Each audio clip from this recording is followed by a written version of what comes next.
Nice. We both got noisy dogs. It's all good.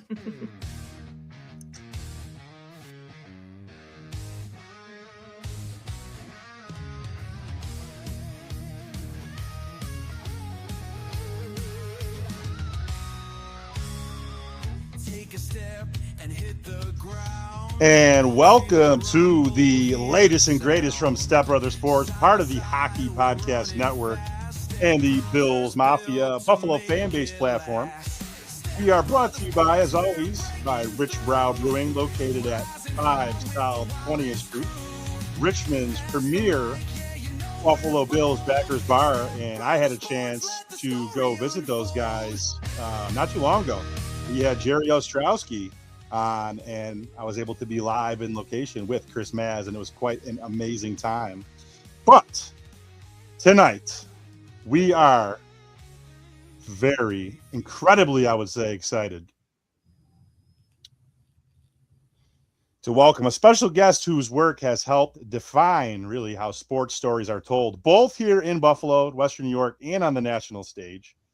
She's a proud St. John Fisher University graduate, a 2021 Buffalo Business First 40 under 40 honoree, and a true creative force behind some of the most iconic football storytelling of the last decade. She spent 10 years, a full decade at NFL Films as a producer, earning not one, not two, but 3 Sports Emmy Awards along the way for her work on shows like Inside the NFL, Sound FX, and Hard Knocks, projects that didn't just capture the game, but really the heartbeat behind it. Bills fans especially know her impact as a producer on the Emmy-nominated ESPN 30 for 30 documentary, Four Falls of Buffalo, a film that told one of the most emotional and defining chapters in sports history with honesty, empathy, and heart. She has overseen off-field and off-ice original content for both our beloved Buffalo Bills and Buffalo Sabres, serving as a showrunner, producer, and director for Embedded, Buffalo Sabres Embedded, Beyond Blue and Gold, and of course Beyond Blue and Blue and Red and Blue and Gold. Her storytelling brings fans closer than ever, inside locker rooms, behind the scenes, and into the moments that really define what it means to wear red, white, blue, and gold. And with an astounding 31, count them, 31 Emmy Awards to her name, she is one of the most accomplished storytellers in sports media today and currently serves as the supervising producer for the Buffalo Sabres. We are honored to have her with us. Please join us in welcoming the one and only Michelle Girardi, Zumwalt. Michelle, how are you? Wow, after that, that's pretty cool. I've been in hockey too long though. I can't take the praise. That was very nice of you. Thank you.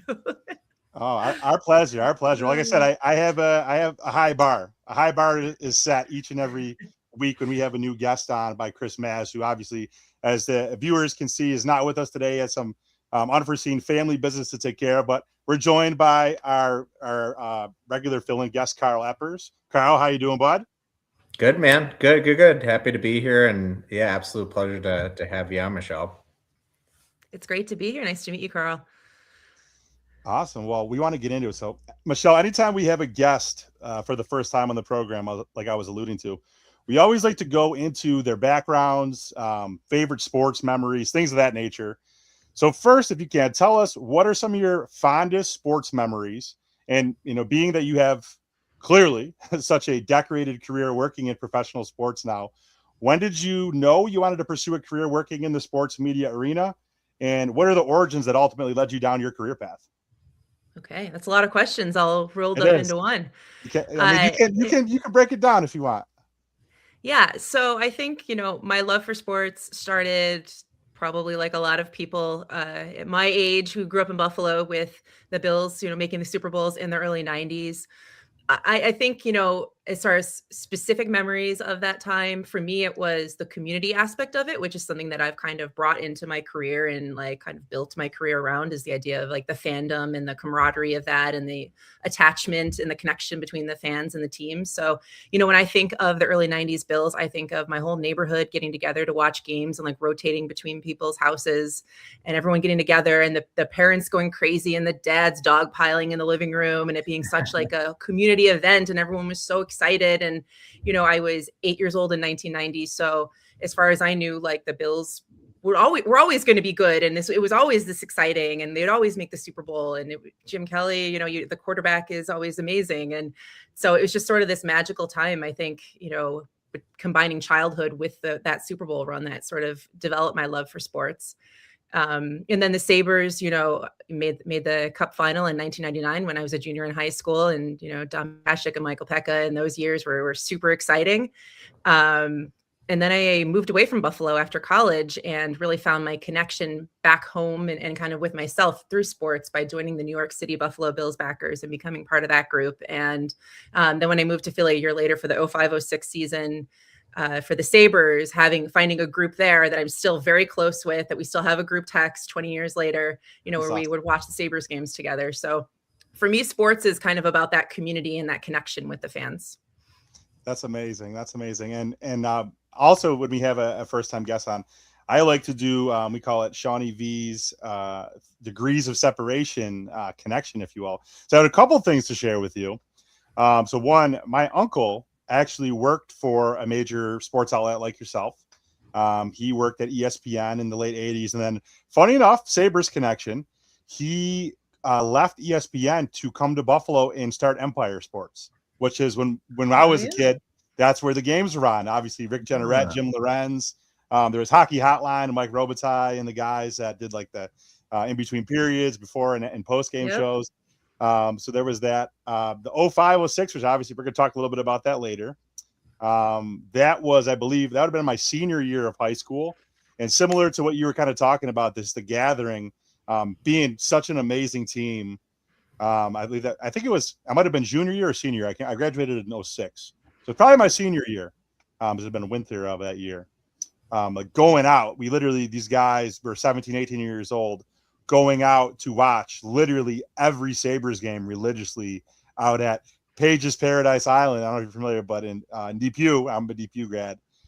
We go and watch the games, and that was literally must-see TV. Our whole friend group would get together and watch that President's Trophy team. So we grew up with that. So it's near and dear to my heart. But I wanted to tell you this. I know Carl has some questions about the day in the life, and I definitely want to get into some Bills and Sabres current event items later on. But I feel like we would really be doing a huge disservice to our audience to have you on and not talk a little bit about some work stuff. So, Carl, take it away. Yeah, and I live downstate, and as well, I live in the New York City area. Sounds like you've been bouncing around a bit. So unrelated to the question, but it's definitely awesome to be a Buffalo fan and live somewhere else and see other people that are Buffalo fans, go to the bars. Now that I'm kind of like ingratiated more with the Westchester area, there's an incredible amount of people that are like, hey, that's the only, New York team. Like, they're not really even Bills fans, but it's like such a warm and welcoming kind of like byproduct of our fandom. So I'm sure you can definitely resonate with that. But yeah, I know I was really excited to chat with you, Michelle, because it's such an interesting role that you have. And there's obviously all the accolades that Sean started off with, that, all the gloves, like you have tons of great titles, you got tons of great accomplishments. I'm always curious, like, what does that day to day look like, and how are you managing that from like almost a company perspective?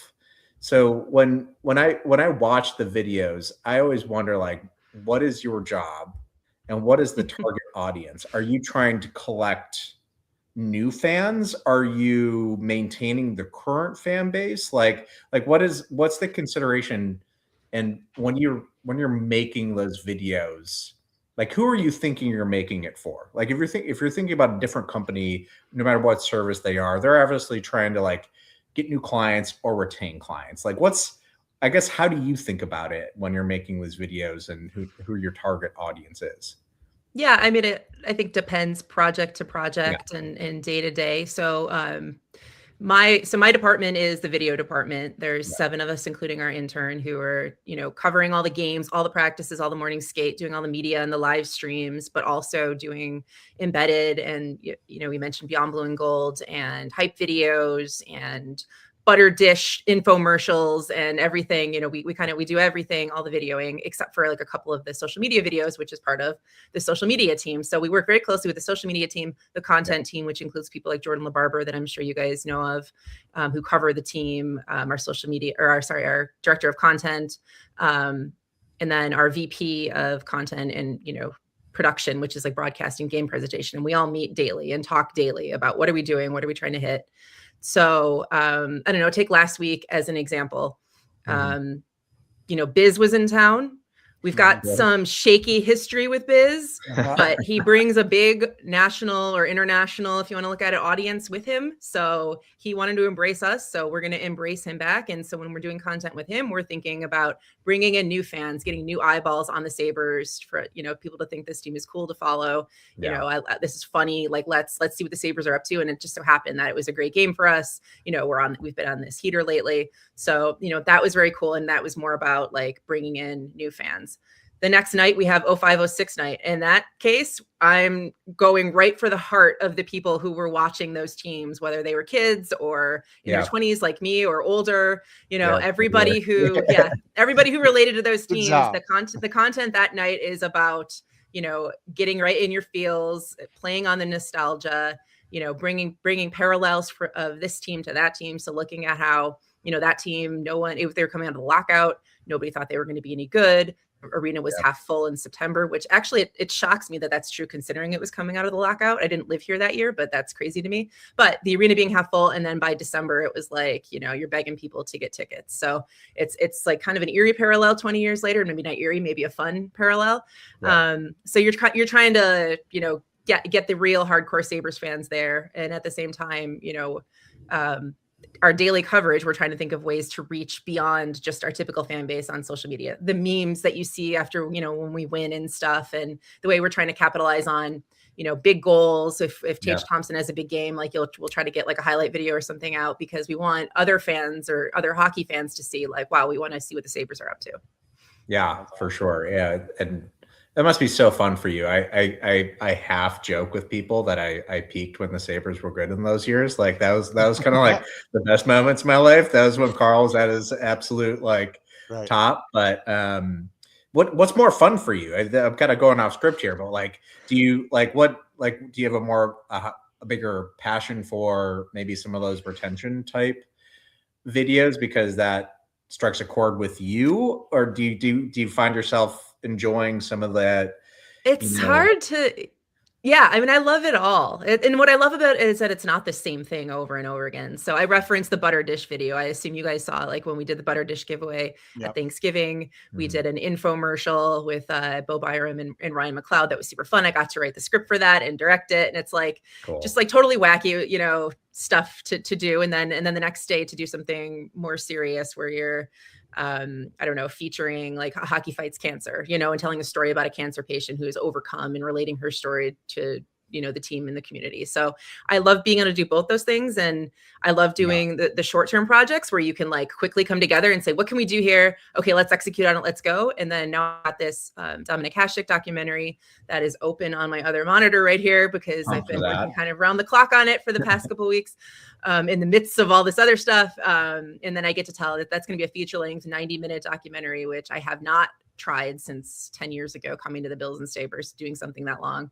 and getting to do that long form storytelling and really like dive into something and really, put a lot of time and effort into it.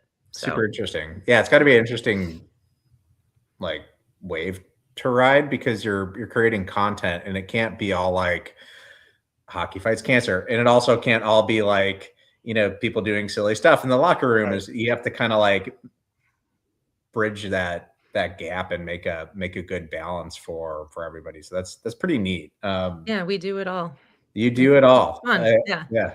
And so I say we, like meaning it, we, like our team is so amazing and talented and they work so hard and, on the road constantly. Like I don't travel with the team unless there's like a special occasion, like going to Prague or like last year we traveled for the trade deadline for Embedded. But like these people, my crew and our crew is on the road with the team, coming back, dumping footage, then covering a practice, like getting back into home games, also working on like a long form edit, like an Embedded and just like grinding. So they're amazing. Yeah, well, it's got to be an awfully coveted position and department in Buffalo sports and for the whole city of Buffalo. Like those are 7 people doing very cool things for what's like a very strong hockey culture. Thank you. I hope they all agree. I think Yeah, they do. I'm sure they do. It's very cool what they're doing. I definitely admire it. And thinking about, I have a day job. We have departments. You have your video department. You're also engaging with like maybe the departments that us as fans are seeing, the hockey ops, the coaching, the players. Like ultimately, they're kind of like in different departments. They're producing the on ice experience and everything, and the deliverables there. What is that engagement like? Do you look at them and you're like, those are my colleagues, or are you kind of looking at them like just from behind a lens? I guess I'm putting some assumptions and options out there, but what's that engagement like on a day-to-day basis?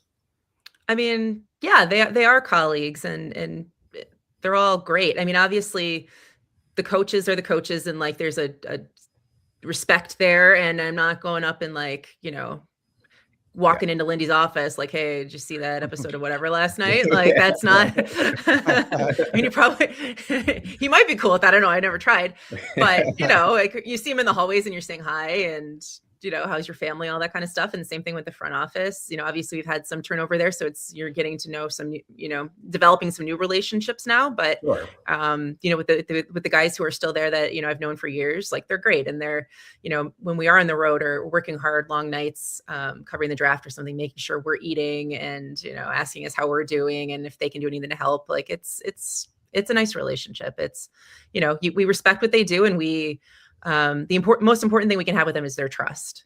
So, Right. We stay out of their way when we can. We try not to ask for too much. We try to ask for exactly what we think we need. And we don't want to burn them in any way or give them any reason not to want us around. And so, I've been lucky, in my years at the Sabres, that's been great and not an issue. And so they've been very welcoming and great. Yeah. To that point, real quick, as a quick follow-up from Carl's question, I wonder, you talk about that trust, and with you being, having the career that you've had, obviously as an expert and being so good at it, like the Kevin Adams of the world now, the Jarmo Kekalainens and Lindy Ruff, when you're producing content, is there ever a situation where they like might get final cut on things? They get final approval for sure. Yeah. Final approval. Yeah. Yeah. It depends what it is. Like, I wouldn't say Lindy watches everything that he appears in or anything, but the PR department watches everything. And honestly, I prefer it that way. I don't want to put something out that then would be like, oh my God, why did you put that out? That totally screws up our plans for whatever. Or, to me, the more eyes in the organization, the better on things. And that's not to say that we're necessarily trying to manipulate or anything. It's just more like, when you're shooting, you never know when, oh my God, we didn't realize that this whiteboard had whatever on it. And, you want someone to catch that. You don't want that to get out. And I don't want, they know our system. Yeah. Or somebody says something and, maybe they didn't realize it at the time when they said it to me, but later on when they see the interview, they're like, you know what, actually that might offend someone if that gets out there. I don't know. Yeah. I can't give like a specific example right now, obviously, because the things that cut out, we don't talk about. Yeah. But we want to make sure that my job or our job is to sell the brand and to put the organization in the best light possible. And by doing that, getting our fans to buy in more and want to buy tickets and merchandise and feel a connection to the team. So everything that comes out, we're not going to deliberately make our team look bad or do things that we think could harm our competitive advantage in any way. Yeah, you don't want to give them headaches. I mean, they got to go out there and produce. Yeah. They have to have a good night's sleep the night before. They can't be thinking about, their hair look weird. It should be as seamless as possible having us in there. They know that they can say whatever they want to say in front of us. They're not watching their words. And then they know that we're not going to put anything out that's going to bite them in the butt or screw them over in some way. So I want our team to be seen as, blending into the wall and like you don't even notice we're there. And then when you see the final product, you're like, hey, this is actually great. This makes us look great. That's the goal. And it's, there's very rarely things that are, taken out. Sometimes there might be a joke, I don't know, say about like a player on another team that's like meant lighthearted, but it's like, okay, let's not use that just in case it gives them fuel. And sometimes you take stuff out that you're like, it'd probably be fine, but better safe than sorry. Ryan O'Reilly mic'd up last night at the end of the game. Trying to kill Peyton Krebs. That was getting pretty spicy. Yeah, man. It was. That was a good game. It's funny because I know Ryan O'Reilly as like I know his parents and stuff because when he was here, we did a couple of videos with him. Like he performed his original music for us in Nashville, and so I like see this totally other side to these guys. That's actually my first Emmy with the Sabres was for him. His story of going to the All-Star game that year and then like performing his music and recording it in the Pagula's Black River Entertainment studio down there. So it's like his mom Bonnie is just the best, and it's when I see them, you know, getting scrappy on their other side, it's like, what's going on? Or that sweetheart playing the guitar. Yeah, come on. It's all part of the game.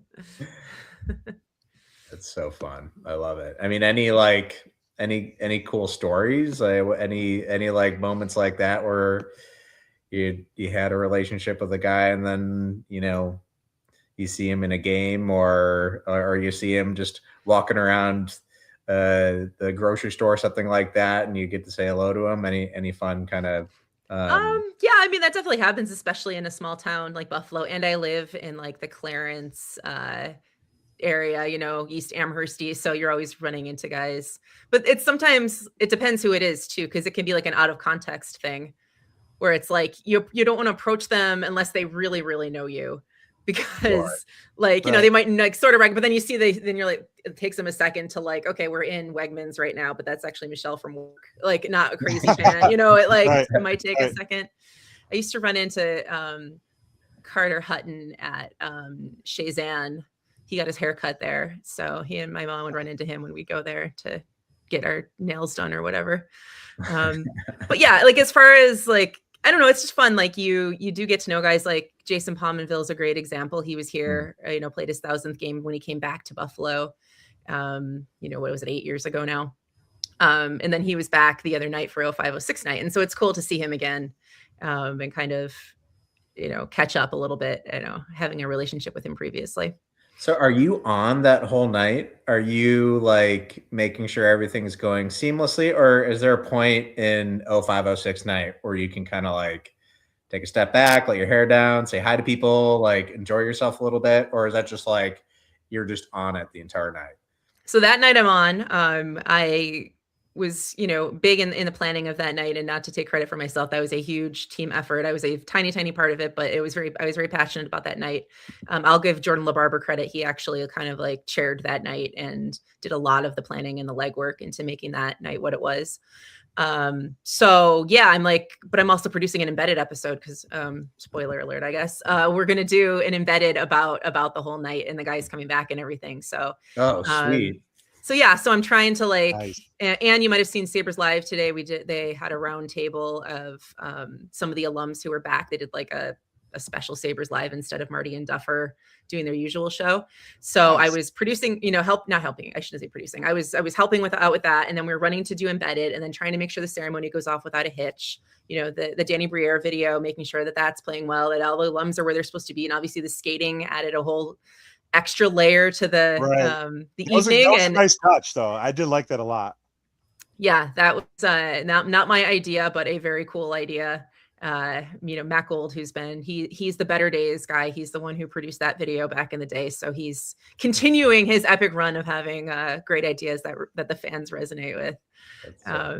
So yeah, so it was a big night, and then you know there was a Hall of Fame announcement happening that night, and we're just coordinating everything and making sure it all goes off. So it was a lot of work, but a lot of fun. And you did it. It was a lot of We did it. Yay. Yeah. I rolled in at 2 a.m. or whatever. You struck the chord like you talked about with us, our high school age kids from that team. I did want to ask you, I have a couple questions about 0506 night specifically, but there always seems to be kind of this, I think, so I hear quite a bit, like this chatter in the NHL about coaches, players, and other teams, you know, how they view Buffalo specifically. You know, more than a dozen years with a playoff drought will do that, you know, understandably so.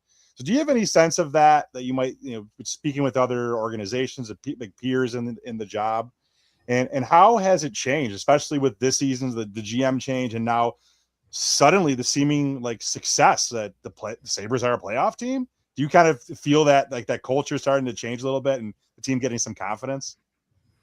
I mean, the team is so much fun to be around right now. I mean, I don't even like that. That's the main thing. Like the atmosphere is awesome. It feels like other fans, like I was mentioning like the Biz thing last week. It feels like other fans and people on social are noticing and like gravitating more to our work, and to the team in general. So it's been a blast. I can't speak for sure of like what the perception of the Sabres is outside of Buffalo, but I'll tell you, like in the offices and around with the people that I'm talking to, family members who are texting me like, "Oh my God, this is amazing! Like, thank God we have the Sabres." Everyone's just super, super excited, and it's been a lot of. That's so cool. Absolutely. So I want to talk. Sorry, Sean. I just want to dovetail off that one a little bit, and I hate hopefully I'm not going back and just like talking about your day job too much or like the ins and out here. But I am curious. It's my life. It's not even just a career. It's a lifestyle to do this. So it's like all I do. Okay, well, I shouldn't feel too bad. But is that ever an audience? Or is there ever like a piece in there where you guys are thinking like, hey, maybe we should like be communicating to other players or coaches, like what a great place this is to maybe like impact some of the ability to draw free agents or things like that. Is there ever like a project like that, or maybe a piece of it is like, hey, maybe we should talk to like some of the other, members of the hockey community that are like the more, on ice players and coaches? I mean, I think the overall goal is to be a first-class organization and and as for our group particularly to be like best in class and the gold standard. And, whether or not that draws in players or coaches specifically, I don't know. That's not really the goal. The goal is just to be the best that we can be. And we want people to look at, all I can control is the content. And so we want people to look at Buffalo Sabres content and say, this is some of the best content in the NHL. And not everything is going to be the absolute best or the absolute pinnacle, but like our goal every time we make something is let's make this quality. Let's make this really good. Let's not just do it to do it. We really put our heart and soul into things, and, hours and hours of work. Like I'm sitting here captioning a documentary right now. I'm trying to caption, like subtitle what Dominic Hasek is saying. And like, I'm poring over every word. Right. Yeah. And then I do my Dominic Hasek impression while I'm doing it. And I'm poring over every word. And I'm like, should I change? Should I help him here with his English? No, it's like, I'm just constantly like looking at everything and analyzing like, how could this be better? Well, how can we do this better? And so is the rest of the team as well. And, I'll give a shout out to Andy Quinn, who's our director of video production. And we work, in tandem leading this video team. And we're both very passionate about, being the best that we can be. And it's not about like winning Emmys per se. I mean, that's fun, but it's about putting work out there that, people are sharing because they really love it and really respect it. So nice. I think that's really what the goal is overall. Oh, absolutely. And you guys do obviously do an amazing job. So I did have two questions for you as far as like the actual recent productions. I definitely want to talk the Hasek movie in a second, but going back to the 05-06 night, I really wanted to, personally be there. Couldn't do it just because of work and traveling and things like that, but definitely watched it on MSG. You had 18 former players from that team returned. Definitely the most successful team of, I would say, the last 20 years that we grew up watching. And you just really, I think even from like watching it on TV, you could kind of feel that emotionally charged, like electricity in the building. You talked about it earlier. You have Pominville and Vanek being announced to the Sabres Hall of Fame. I think that's going to be next year, correct? Yes. Okay. Yep. So I'm sure there's just an enormous amount of planning like behind the scenes. So, for the production of the night, from you talked about coordinating with the alumni to setting up the Briere video, the storytelling, and just the visuals. How does that all kind of work? How long did it take to kind of plan that all out? When, how long do you start to, I guess, plan that out? And then how do you maybe balance honoring that era's authentically while still realizing that you have to, resonate with the like today's kids and fans that weren't even around in 05-06? Yeah, I mean, I don't know when we started meeting about that night, but at some point, probably last season, we said, hey, next year is the 20th anniversary of 05-06. And so, we're going to have to figure out how we're celebrating that. And then, it evolved into, okay, well, is there a Hall of Fame component to it, and who would get in the Hall of Fame, and and then, is that a separate thing or is it tied to that night? And then, you just kind of, as you're meeting throughout the months, starting way back early in last off season, thinking about what can we do to make this night special? And, how could we get, maybe one of the former GMs here? Obviously it's so tough for them to be able to do it. Yeah. But just thinking about like how we can get, everyone involved who wants to be involved in the night.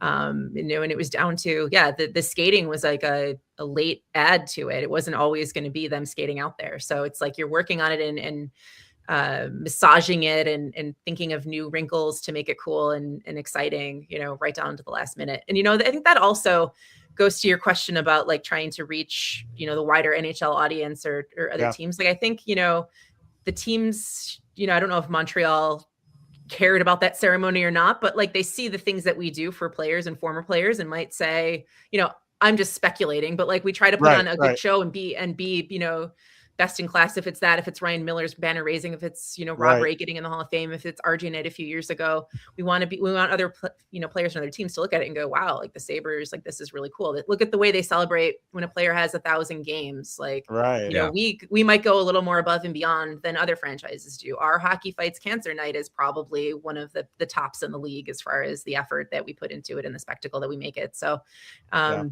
we're constantly meeting all the time about these theme nights. And I would say over the past couple of years, that's become even more of an emphasis to like, we really want to get these things right. These are our moments that, everyone, there's more eyeballs on us than ever that the fans are talking about, after the game. So let's do everything we can to like really nail these nights. I love the pride, Michelle. I mean, it's an emphasis and that goes to our about it. Like you're excited. That goes to our leadership. It comes through. Yeah.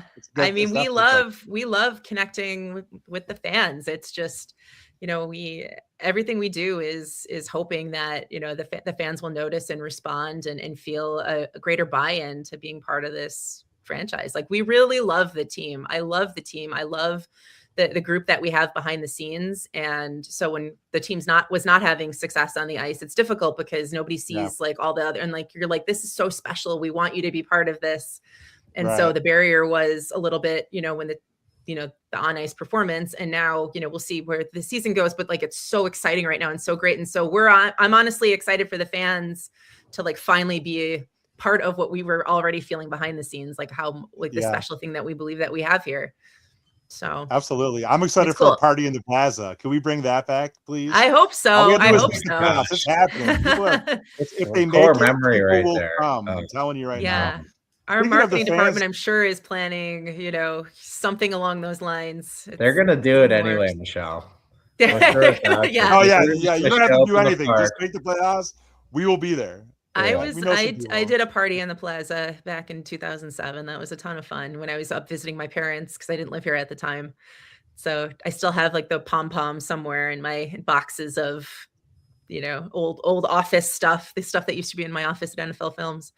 So it's so exciting to think about all the possibilities of making the playoffs. I mean, a bunch of us who are on the Sabres side got to experience when the Bills broke the drought. So, and that was like such a crazy, amazing experience. And so we're just like so ready to do it on the Sabres side and share that with the fans.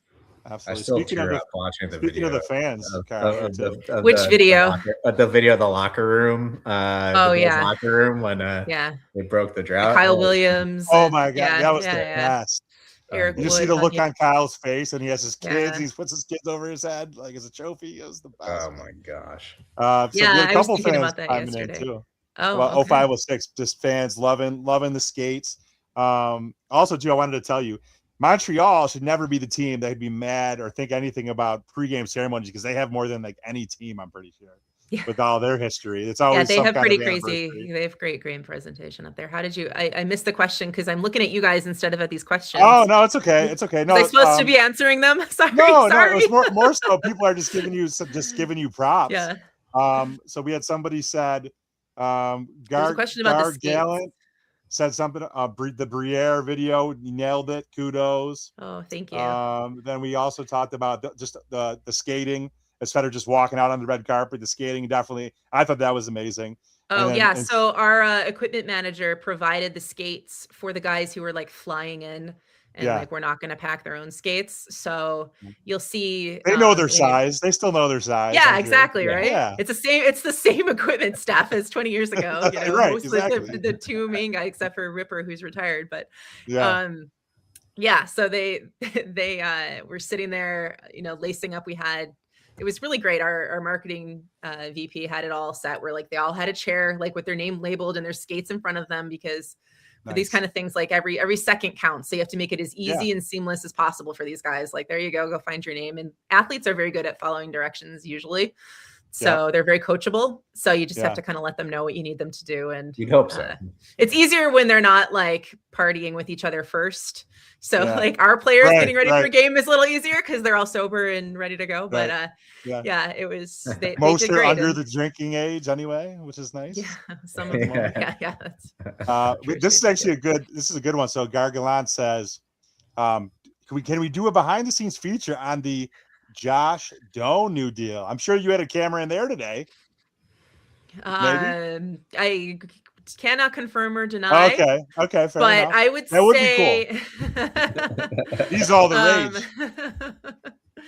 I don't know that we'll have anything specific on the deal, but Josh Doan is definitely a target of mine personally to get to know better, and now especially that we know he's going to be around long term to share with Sabres fans, and he's been awesome to work with so far. So hopefully more kid. Josh Doan to come for everybody, because he is great. And I think he's like a probably sweet guy. Not that I like he tell the apple didn't fall far. And he grew up, obviously in the league, and just gets it. He understands the same stuff that we're talking about, the connection to the fans. He gets what to say.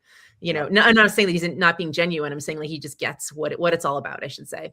So he's been an amazing addition to the team, and it's just cool to see him over the last 4 months. Basically, it feels like he's been here forever.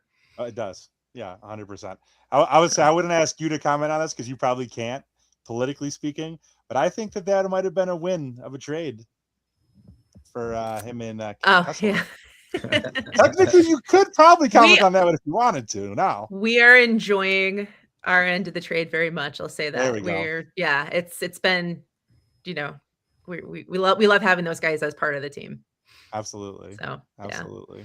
I did want to ask, I know I was really excited. We texted back and forth, and long time coming. We talked months back at the beginning of the season about having you come on. So it's been like highly anticipated. And I know you had let me know that there was like a big project coming on, and you alluded to it earlier. So we'd really be remiss to not talk about whatever you can about the recently announced, very exciting film chronicling the life, origins, and career, I would assume, of Sabre all-time great Dominik Hasek, a story of one of the most unique and influential goaltenders the sport has ever seen, at least in my lifetime. And I realize that comes with a lot of responsibility. So from the earliest project conversations to the final cut, you said you're kind of working on things now. What went into the planning, the production of this project, especially in terms of shaping the narrative, gaining access? I know there's a lot of talk about like his upbringing in Czech, I believe it was Czechoslovakia at the time, for Czech Republic. So making a film that resonates with both, again, the lifelong Sabres fans, NHL fans. He won a cup with Detroit, I think actually 2. So he's a very well thought of Hall of Fame type player. So how do you put like something like that together when you're trying to capture his legacy? How do you go about doing that? Yeah. So let me ask you a question. So aside from the highlights that you've seen of him, and aside from maybe thinking about things now that this documentary is coming, like what did you know about Dominik Hasek before he was a Buffalo Sabre, or before he was even a black and red, goat head Buffalo Sabre? Carl might know more than me, but what I know is I grew up, the Sabres were my first love, over the Bills, actually. I don't know if many people echo that sentiment, but for me, it came down to and this is what it actually killed me when we lost RJ, because when RJ talked about like the kids listening to their Walkmans in bed, that really was me. I grew up didn't have cable, so I didn't have the luxury of even watching cable Sabres games, and Bills weren't on TV usually at that time. So I literally had, I believe it would have probably been WGR still at the time, or maybe it was 550. I'd had a Sony Walkman I got probably for like my, I don't know, 6th or 7th birthday, and I couldn't stay up and watch the games even if we had cable. So I would listen to Rick Jenneret's call on the game, and that really made me love just his voice and how he captured, just you could kind of see the game in your head just by listening to him, and more so than anything, you get excited by listening to it. So I knew Dominic Hasek. We traded for him in a trade that it was really a complete steal of a trade. We traded for him from the Blackhawks, I believe, for another goalie who didn't amount to much. And the guy pretty much single-handedly stood on his head for multiple years when we had really no offense to speak of. We were a very defensive-minded team. Was the best player on the planet for probably a good 3 to 5 year run. And then took us to the Cup in '99. There was the no goal situation. And then we ended up, unfortunately, moving him off, and then he won. But as far as like his upbringing and things and how he got into the sport, I mean, that's pretty much what I know. So yeah, and I didn't know anything either, about him prior to. Like, I had no idea. And yeah. Even having met him and interviewed him previously, he was probably one of the first Sabres alums I met when I started, actually, 10 years ago. He was in town for whatever reason, and he was playing ping pong with one of my coworkers. He came in, and it was, and so I knew the lore, like you're saying, and obviously I watched, the playoff runs that he was involved in. I knew he went on to win with the Red Wings, but so basically 2 years ago, we found out that we were going to Prague. Not 2 years ago, I guess. Yeah, about 2 years ago now. We found out that they announced that the Sabres would play in Prague, start of last season. That was the New Jersey, right? The 2 games. That was the New Jersey series. Yep. Yeah. Okay. So that was, two Februarys ago, which is crazy to think it was 2 years ago already. Yeah, and then we found out that they have like media tours every summer. There's one in the North America and one in Europe. This one was the NHL does, I should say. This one was going to be in Prague.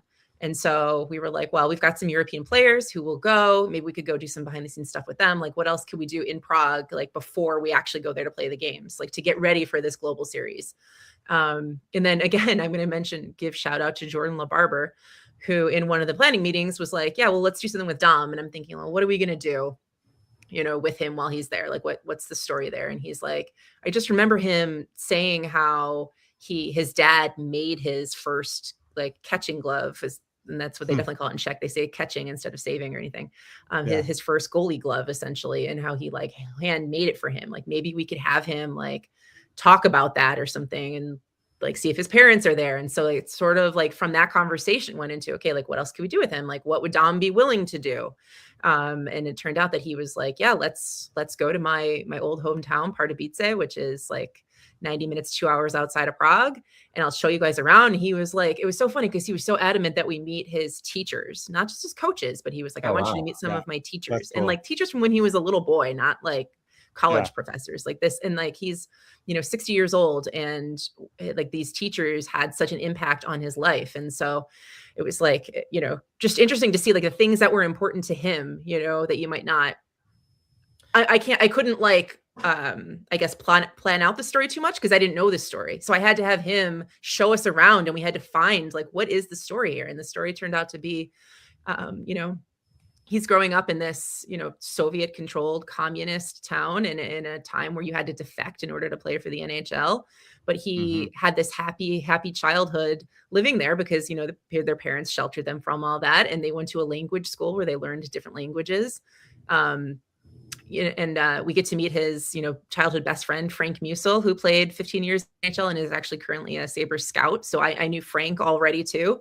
And, just talk about like their relationship growing up playing hockey in this little town, which is, everybody plays on the same hockey rink. So the 6-year-olds play on the same rink as the professional team in Extraliga plays on, everybody's in that one rink, and you go and you try out when you're 6, and then you get into the system. And they talked about, you go from locker room to locker room. So your big hope when you're like a teenager is, wow, the B team or the A team might call me up. They might need me. And like, you get to go from one locker room to the next. And like, just hearing their stories about how they grew up and the differences. And, even from probably growing up in the US or Canada in the 70s. And just the relationship that they still had with teachers, that they still get together and like text them and communicate with them. Like, people knew them. That's less of like, or I mean, I'm sure it's partly Dominic, but it sounds like a very cultural experience that you just went through going there. It was. And I was fascinated with the idea of like defecting, and, everyone knows the Alexander McGillney's story that's been told a couple of times.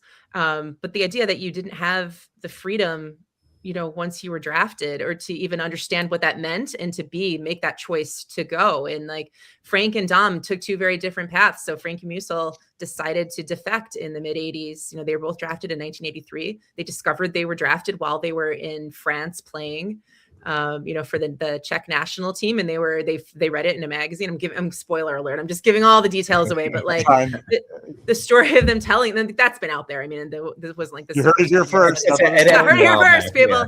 Yeah. But then talking about that and the different reactions that they had to it, and Frank deciding like, I want to take my chance. I want to see, the more I thought about what it would be like to play in the NHL, like I wanted that experience. And Dom felt more like I want to go to college and become a history professor maybe, and keep playing. I'm having fun here and I love my family. And, if you defect, you could not go back and your family could be punished for it. It was a huge risk to do. So I got fascinated with that whole aspect of it and like telling that part of the story. Wow. And then, had Hasek decided to come here, when he was 18, like right when he was drafted, when he was 18 or when he was 20, like how would that have made his career different? Would his stats have been better? Would he have been a starter sooner? Would he ever have ended up on the Sabres? Who knows? Like his whole career could have been different had he decided to, come over and not wait for, the Velvet Revolution in Czechoslovakia. So, I want to ask you guys both this. This is actually something that I forgot. It's probably my number one favorite thing and memory. Well, actually two things about Dominik Hasek. And I don't know, hopefully you covered this in the movie. So one, I always remember the MasterCard commercial where he did the spine for a slinky or slinky for a spine. Love that. But here's the other thing. At the height of his powers, I will remind you guys, Dominik Hasek with Robert Reichel and maybe one other NHL player won the Olympics. That's crazy if you think about it. That would never happen today. Like the fact that even happened is like insane. He was that. And who did they beat in that Olympics? US, Canada, Russia. Yeah. Like the big three ridiculous power nations in hockey. Yeah. I remember it was in the middle of the night. It was in the middle of the night. His teammate was on that Schmelik. team with him. And then Robert Reichel, Schmelik, and Hasek. And I don't think there was like maybe any other NHL players. If there was like maybe one or two. But they literally took down. And I remember, I believe it was, I forget who they played, the semifinals before the championship game. It was that shootout game. And I think he beat Canada. Or whoever it was. He beat him in a shootout. It was 1-0. Like, it's insane. You couldn't beat the guy. The man was a force. Yeah. Yeah. Yeah. So, I mean, the film, it explores his professional career for sure. But I think, the main part of it is just getting to know, how he grew up, how like I keep saying, like, where did the greatest hockey player or goalie, however you want to put it, but where did the greatest goalie in the world come from? Like, what makes him the way that he is? The crazy style that he had, like where, what influenced him to make him this way. So there's definitely a lot of aspects, especially of his Sabres career. Once he got to the Red Wings, we were like, yeah. That's not our story. Not a great trade, Sabres. Slava Kosov. Thanks, Detroit. Immediately win the cup. But I mean, you have to address the fact he did finally win the cup. But it was. But then he went back and won another cup with Pardubice, like and he was very passionate about that, about going home, and like that was. He's like, if I ever play again, this is the only team I want to play for. I want to play for my hometown team, and win another cup, and he did. So it's just a cool story. It's a unique story, I think. And it's been a passion project. It's been very difficult to produce it. Honestly, it's every day we're doing stuff for the current team. So it's like, that's why I'm up at night doing stuff, because you have to like fit it in. And that's why it's taken this long to put it out when we went there 18 months ago, but it's worth it. Wow. So February 1st, I believe is the date, right? February 1st, it will premiere. Yes. On Sabres YouTube and MSG and Sabres.com. Is there a private showing ahead of time for? There will be on Friday night. Yes. Maybe, yes, at Seneca One. I think. Oh, one. Okay. All right, I will come into town for that. I will fly into town. I think there was a contest posted today to win 2 tickets. So Dom's going to be there. So it's cool. He's coming into town for the premiere, which is really fun. And then awesome. Mitch Korn, who was his goalie coach, his first goalie coach really ever in his life because he didn't have a goalie coach in Czech Republic or Czechoslovakia. He's with Nashville now, but he's going to come in for the premiere, which I'm really excited about. That's and awesome. Jerry Meehan, who made the trade, will be there. So it's cool. Some of the main players and Dom's, getting Dom to Buffalo in his career here and springboarding his NHL career will be there. So cool. That's awesome. Very cool. Yeah, it was cool to talk to all those people and get their perspectives. Mitch Korn, by the way, amazing interview. Amazing. Okay. Like if you watch the film and enjoy it, he'd be a great guest for a podcast because he's such a good interview. Yeah. Korn. I'm going to tell him that you said that we should have him on. That'll work. I'm sure he's got some other goalies. I haven't looked at his whole career aside from Dom that he's coached that he would have some crazy stories about. Oh, I have to tell you, more kudos for Michelle and team here. Besides the fly on the wall access you give, the actual production / editing, directing direction of the content is really top notch and super impressive. Oh, that's really nice. You got Thank fans. You do. You have a lot more fans than even just the ones we have on the show and ourselves, obviously. Before knowing you, I've been a big fan of all the embedded series. I mean, I think, and I'm not just saying this to gas you up, I think that the Sabres do the best job at like that behind like the draft series.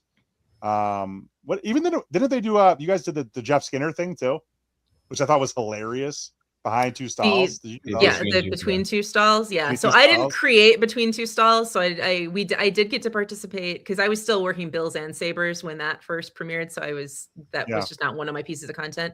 I did get to produce the reunion episode for Jeff's 1000th game, which was really fun. Nice. But the geniuses behind all the Bills social media videos were also originally behind between two stalls. So props to Kevin and James on that. Yeah. Well, I just think that and Jeff himself too. All the draft like type videos, I almost want to say, I'm not sure about this. Maybe you have additional insight.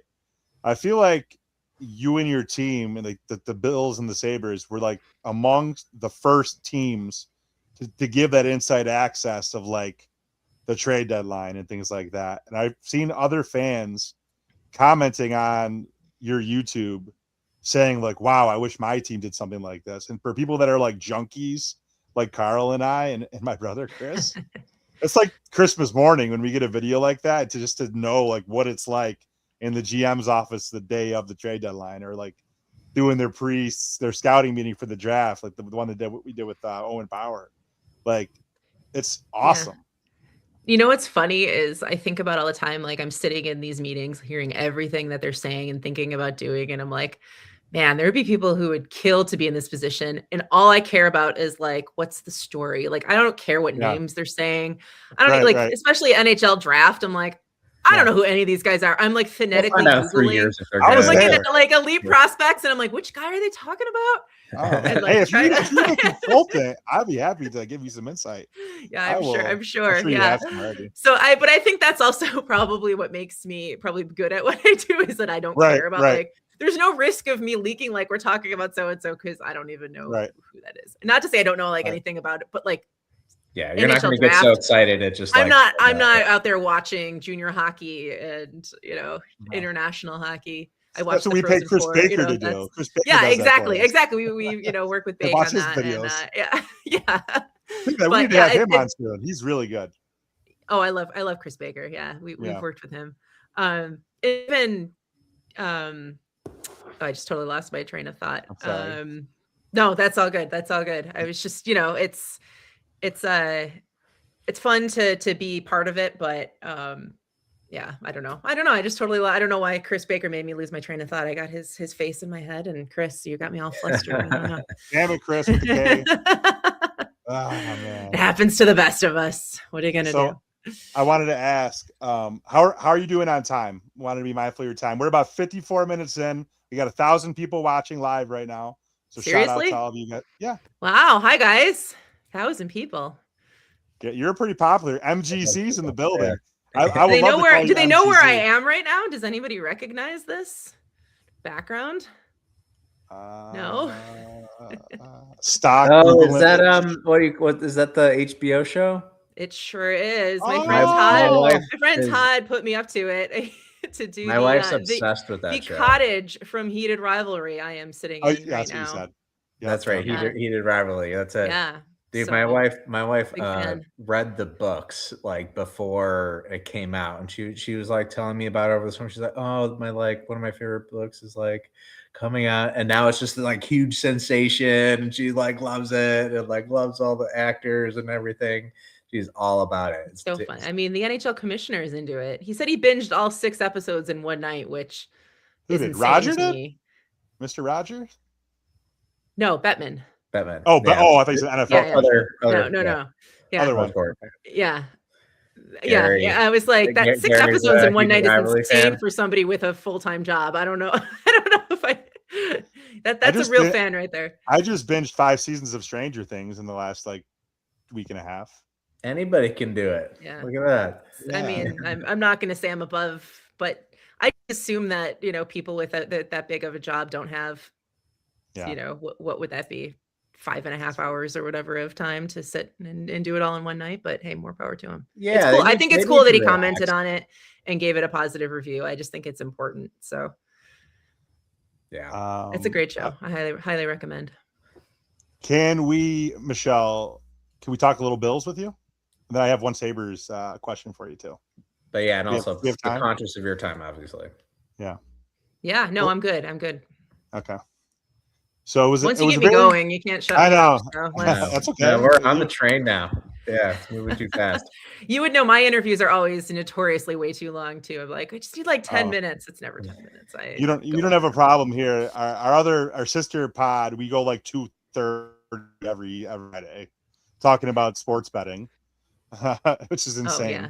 Another Yeah. thing that I know nothing about, but I can't. I mean, I can't sports bet, but I don't know. Yeah, Not many no. people Not can. like I'm me. not even gonna say that I Against your can't. contract? Yeah, That you makes sense. can't work for a team and sports gamble. Yeah, Oh yeah, that's true. Yeah. A lot of Yeah. players, NBA players, are getting in trouble. Getting in NFL players getting in trouble. trouble. Couldn't be me, Sean. I'm not gonna get in No. trouble for that. Yeah. I know. Not my Evander thing. Kane's not on the team anymore, right? I'm too cheap anyway. I don't want to gamble my money. No. Come on. Sports No. is too much of a and I guess I could maybe bet on like sports I don't care about, which I think a lot like people do, like March Yeah. Madness or whatever. It's Like like, oh, I don't college. really Yeah, care. I like college. It's just College for betting is fun. Yeah. But like betting on a team where you care or a game where you care about the outcome, like what are you doing to Yeah. yourself? Yeah, Oh my Right. God. I'm the same with you, Michelle. I don't do too Yeah. much like sports gambling. I'm like, I'm already enough of a fanatic. Like I'm so invested just like personally in the Bills and Sabres that I don't need it to be like a little bit more exciting, like here or there. Yeah. Yeah, Exactly. My whole emotional welfare is already riding on this. Right. exactly. Yeah, my personality changes like depending on the tides of the performance of any given team or any given night. Yeah. Yeah. I don't need to also think about all the things I can't afford now that the team lost. Shout out DraftKings. Shout out DraftKings. Yeah, you know what? Hold on a second. That's actually a good segue there because you know what? She just did it. She gave him Well, the I gotta plug. say it. No, we have a word from our sponsor, DraftKings Sportsbook. The jaw-dropping moments that make hockey. Experience them all with DraftKings Sportsbook, an official sports betting partner of the NHL. Now we're doing Missouri listeners. Listen up, Missouri. DraftKings Sportsbook is now live in the Show Me State. New customers, this one's for you. Bet just $5, and if your bet wins, you'll get $200 in bonus bets instantly. Download the DraftKings Sports app and use code THPN. That's code THPN to turn $5 into $200 in bonus bets if your bet wins. In partnerships with DraftKings, the crown is yours. So thank you, Michelle, for that nice little segue for DraftKings. I appreciate It's what I do. That was a pretty good. Transitions and segues. That was my bread awesome. and I'm not butter. going to read the whole disclaimer. Chris, that's a Chris Mass thing. We're gonna program that in later because it's like a 3-minute long. Yeah, You know, like all the slice that in little at 3x. yeah, the speed. little that's what we should do is have it in like speed, quicker speed. But yeah, I did want to, Michelle, I want to talk just a little bit about the Bills. It's obviously been a pretty interesting week for the Bills. They had a big press conference today, but I thought, with the shocking news that Sean McDermott is let go, I think it really marks the end of an era. It reshaped the Buffalo Bills identity, the culture over the last decade. as we talked about earlier, he took the Bills to playoffs in 8 out of 9 years, and he won the AFC East division 5 straight times before this season. So from your perspective, how challenging is it going to be for, say, like the next head coach, whoever that may be, to deal with the pressure of essentially needing to potentially perform pretty quick? We're not going to say go to the Super Bowl, as Mr. Pagula alluded to earlier today, but really with Sean McDermott's stellar resume, how much pressure is it, and is it fair to have the type of pressure to produce immediately for a guy walking in the door? I mean, these coaches are built for pressure. So I'm not worried about that at all. You're not bringing in somebody who can't handle pressure, and they thrive off of it. So I think, and you actually made me remember the thing that I was going to say earlier too. So thank you. Yeah, tip of the hat to you're you welcome. on that, You're welcome. which is that I'm not someone who I'm a big, and again, this is coach speak, like a control what you can control kind of person as much as I can be. Maybe not always in my personal life or whatever, but I try to at work think of it that way. What are the things that I can control? And so draft is something, for example, that I don't get super, I don't throw myself into it, because I'm like, whatever's going to happen is going to happen. And we're all going to talk about this for months. And I know it's fun for people, and I don't begrudge people who love it. It's just not personally like I'm getting all tied up into it. And then we're going to draft somebody that either you've never heard of, the draft's going to go completely differently than everybody predicted. And then you're not going to know for years how it turns out anyway. So I'm like, let's just see what happens. Once we get our guy, he's our guy. I'm all in on the person and the fact that they're part of our organization. And, let's take it from there. So I feel the same way about a coaching change, a GM change, whatever. Like, they're going to bring somebody in. We can all, judge and say, oh, this is the wrong decision, the right decision. None of us know. None of us knew when Sean came in what was going to happen next. We had no idea that he was going to make the playoffs his first season. This coach could come in and win the Super Bowl. That would be amazing. I think we would all love that. This coach could come in and kind of pick up where Sean left off. We don't know. So rather than worry about it and assume the worst and think like all the things that could go wrong, what if we don't even make the playoffs next year? Like, to me, I'm just bring the person in and if Bills Mafia does anything, it's rally around our own and support people. And so I'm hoping that, once everyone gets out of their feels a little bit, and kind of, it's been an emotional few days for a lot of reasons. I mean, losing it's raw right now. Yeah. So raw. Anytime you see, Josh Allen cry, Tre'Davious White, Deion Dawkins, like, it's gonna, and I love those guys. I really love those. Makes like, me wanna cry.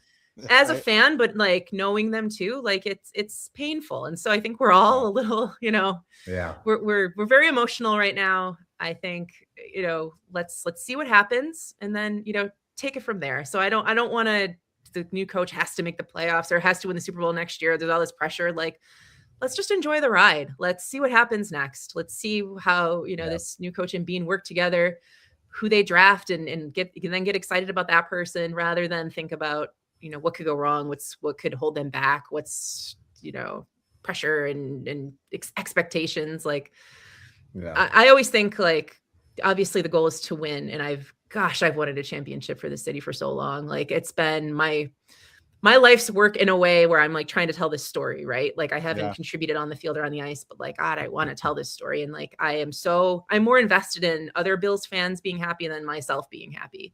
Like, if we lost a game and everyone else is like, whatever, like, we played hard, we're good, then I'm good. But when I see everyone else get down, like, that's what affects me. Like, I want to keep everyone up and happy and like feeling like this is a positive thing. Sports are supposed to be fun.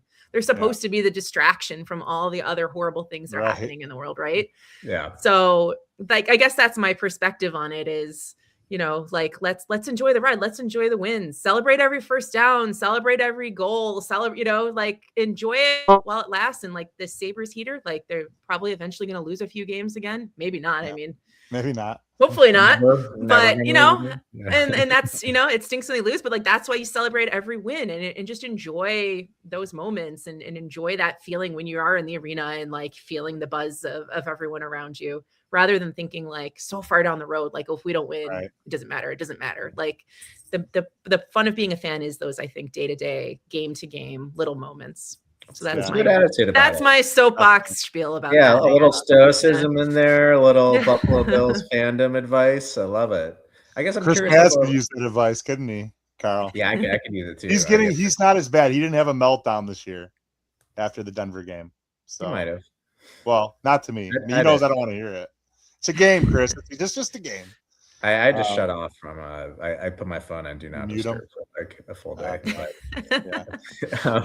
I'm curious actually on the coaching thing. Like obviously you said like these guys are built for pressure, and then they always, you hear people talk about the cultures of the room, and obviously like culture is kind of a broad term. I think of it as a spectrum and maybe like an extension of a guy's personality. Do you feel that? Like, does that kind of even maybe change your day to day if some of the leadership changes a little bit, and not in like a negative way, like, oh, we're so upset about XYZ leaving or anything like that. But do you kind of like feel the different vibes, the different like personalities that are coming in and how that impacts the team? Yeah. But you're part of the team, like you're a part of the organization. So like, to what extent do you feel that?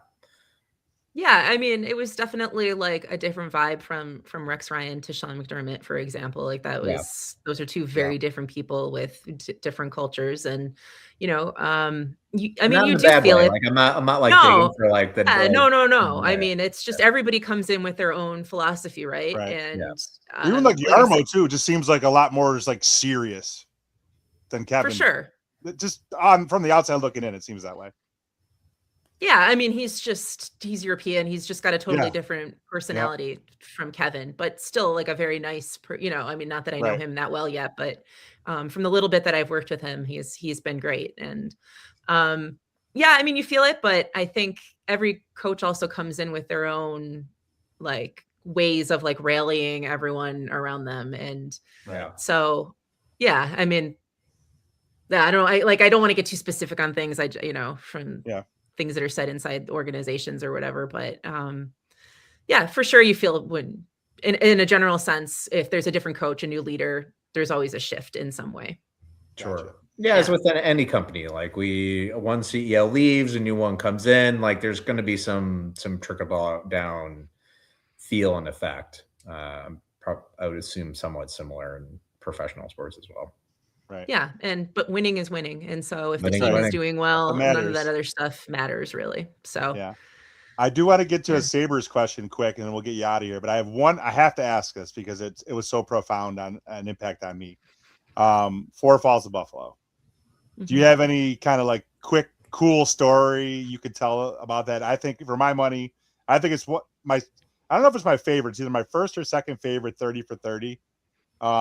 Besides Requiem for the Big East. So I'm a big Syracuse Orange basketball fan, but love Four Falls of Buffalo. Anything just kind of a cool anecdote you could tell us about the production of that one? Yeah, I mean, it's so funny not funny, but it's cool and interesting how much that has resonated with everybody. And when I think about like, to me, that feels so long ago, but like people still text me like, hey, Four Falls is on ESPN right now. And I'm like, wow. Best. Like, it's yeah. on demand. It's on demand I know you can watch it on. Yeah. But it's like, people will still be like, oh, it's on right now in case you want to, I'm like, I haven't watched it since it first came out. Like but other people like still watch it repeatedly and it connects with them, which is just so cool. I would say like there's a couple of interesting stories coming from that. So I was at NFL Films, obviously, when that went into production, and Ken Rogers, who's directed several 30 for 30s, but this was, I think, his second after Elway to Marino, at the time came into my office and said, we have a treatment. We're working with ESPN and doing another 30 for 30. It would be on the Bills' 4 Super Bowl runs. Like, we'd love to have you involved. Like, I was kind of the Bills producer there, right? Like, I did the Bills highlight film every year. I was the Bills fan. Everybody knew me as the Bills fan. And so he was like, I'd love your perspective on it. I'd love you to be part of it. And it was cool because, I hadn't worked on a project that big. At the time, I was, I was a new mom. I was down to 3 days a week at NFL Films because I took some time to, raise my kids, and like to be asked to be part of that project, like really meant a lot to me. So the first thing that we did once everything was greenlit and we went into production was we had to rewatch Super Bowl 25, which I had been avoiding, of course. Anytime, like I remember my first year at NFL Film, someone in the office next to me was working on something with the kick, and it's like, here it is, the shot heard around the world. And I was like, oh my God, like I had to like close the door and like cover my ears because I didn't want to hear it. And so I had to sit on Ken Rogers' couch in his office and watch like the final drive of Super Bowl 25 and I was like visibly sweating and shaking. I was like, I don't want to do this, you guys. Like, this is torture for me.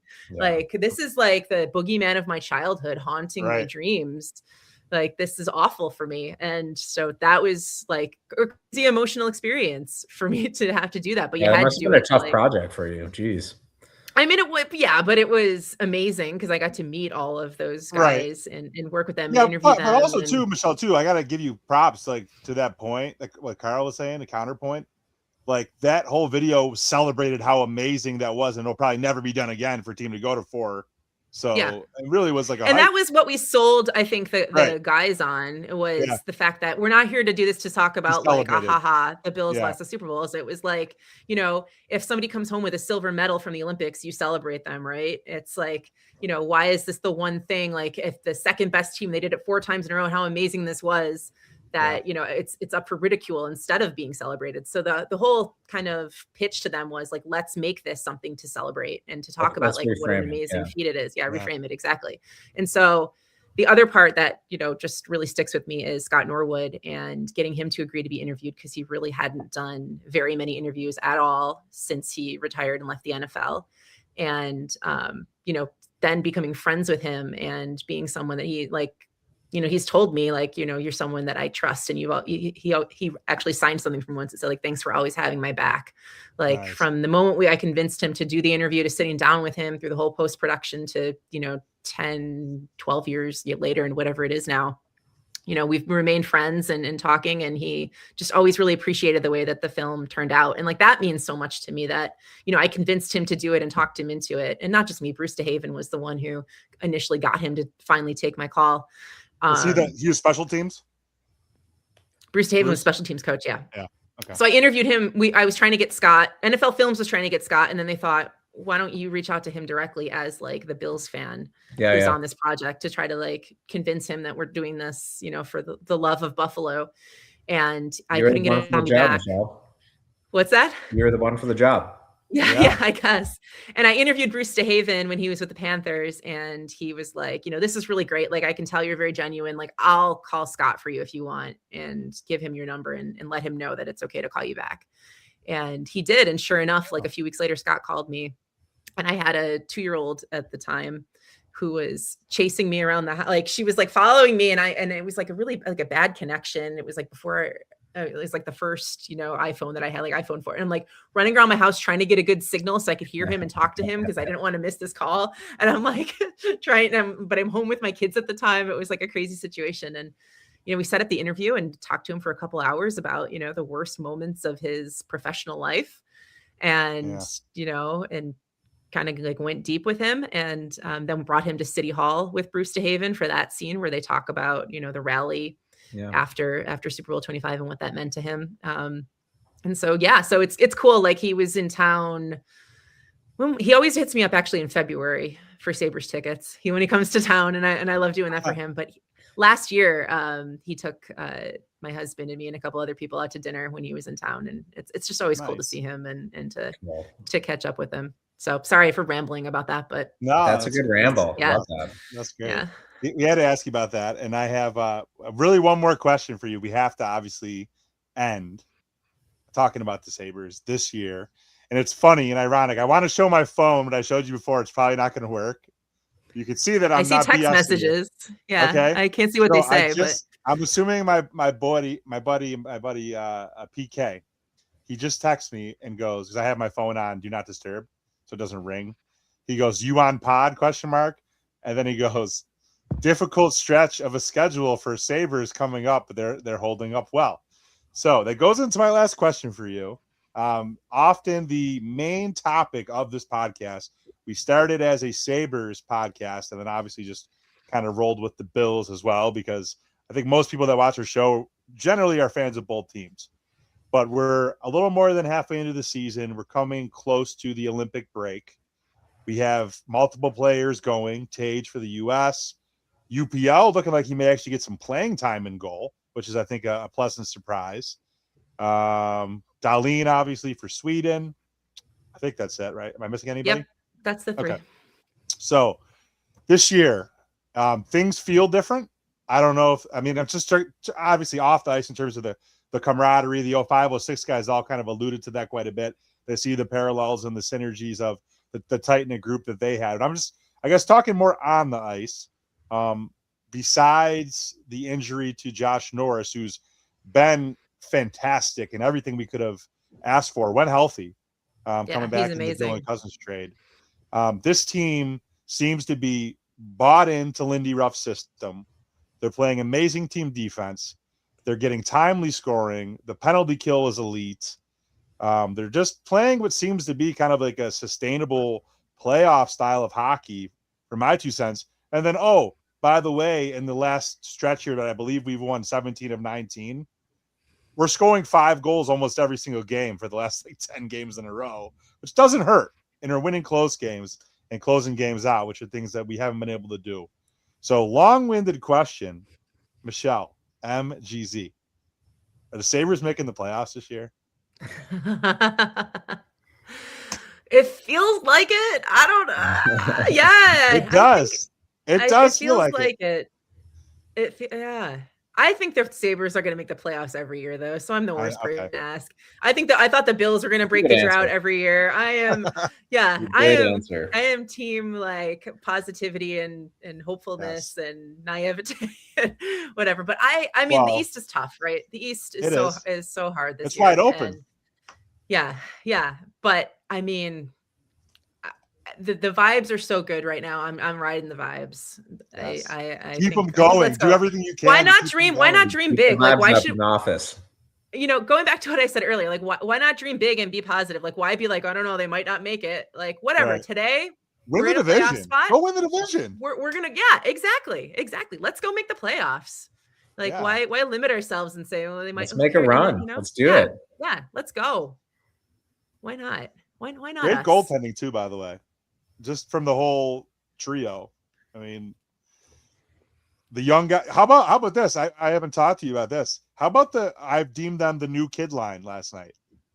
Well, so did I. So I don't know if I can. You probably did it first. Who deemed it first? Yeah. Multiple people, I think, were saying that. So.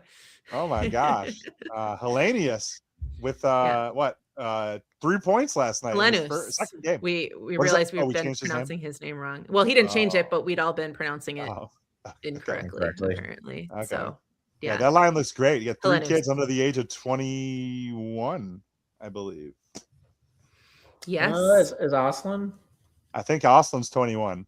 Osland is 20. Yeah. And Benson. They were the year before Benson, so he would be 21, and Benson will be 21 this year. So. Yeah, I don't know. Things feel good about this team. And the I love vibes Benson, by the way. Oh my gosh.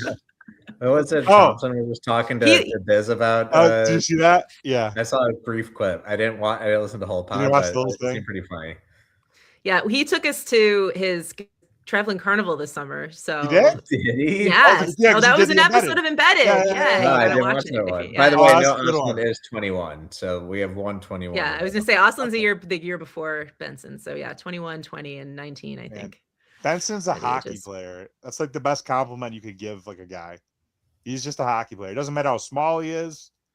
I watch him night after night just go into the corners and like beat much bigger players and physical defensemen for pucks and make plays and go and scrap with guys. Like he just doesn't. Yeah. He has no fear.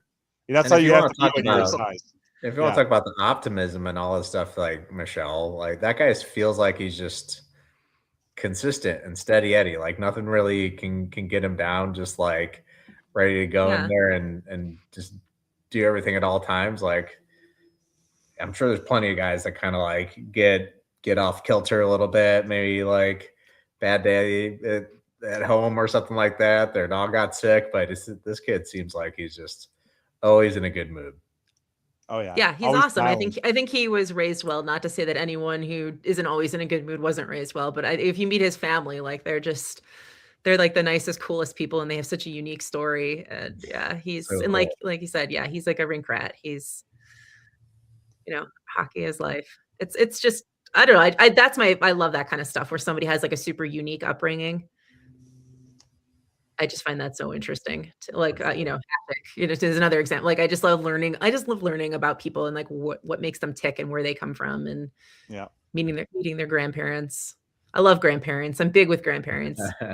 Austin Knox's grandma, wonderful woman. Oh my So goodness. keep in touch with her. Like she's awesome too. big on the grandparents. Love that. So good stock, as they say. Come from good stock, Yeah. Well, awesome. Well, we really appreciate you, Michelle, for coming on. We know you're tired. I'm also tired, but we have 1,100 people that have been tuning in live. wow. And so we obviously want to thank them for tuning in. Give yourself a quick Sure. plug. We obviously talked a bit about the Hatchick premiere February 1st. But if you have anything else you want to plug, your socials, anything like that, let people know where they can find you and what you have coming down the pike. Yeah, I'm not super on socials. I've been like dabbling back into X or Twitter, I guess, again recently, mostly because I'm excited about projects that we're working on and I do want to share them. But at ShellGZ on X and Blue Sky, I'm on actually more. And then February 1st is when Always the Goalie drops. Dominic Hasek, Always the Goalie, and then we've got some other exciting projects that don't have firm dates yet. But if you follow Sabres social media, you will learn all about them. So for sure, keep following. Awesome. Mr. Carl, you got anything before we jump off for the evening? Go Sabres. Go Sabres. I believe we're back in action. Let's go Buffalo. Yeah, let's go Buffalo. Right? Sabres back in action tomorrow? Back in action tomorrow in Montreal. Rematch from a week ago. I think we're 1-1 this year. 0-4 last year. I think they caught us the first time, but we got them on 05-06 night. So this is a chance. That was a huge game. What a performance that was that night. Oh my gosh, that was fantastic. Sure. But yeah, we need to win these division games. It's big. So hopefully we get another dub. But we just had our second back-to-back in a week. Like we got a lot of this. The schedule is brutal. Condensed schedule. Yeah, no kidding. I'm proud of these guys for battling through. Absolutely. All right. Go Sabres. Thank you. Go Thanks, Sabres. guys. This is really fun. Yeah, that was fun, Michelle. Thanks so much. That was awesome. You got it. All right.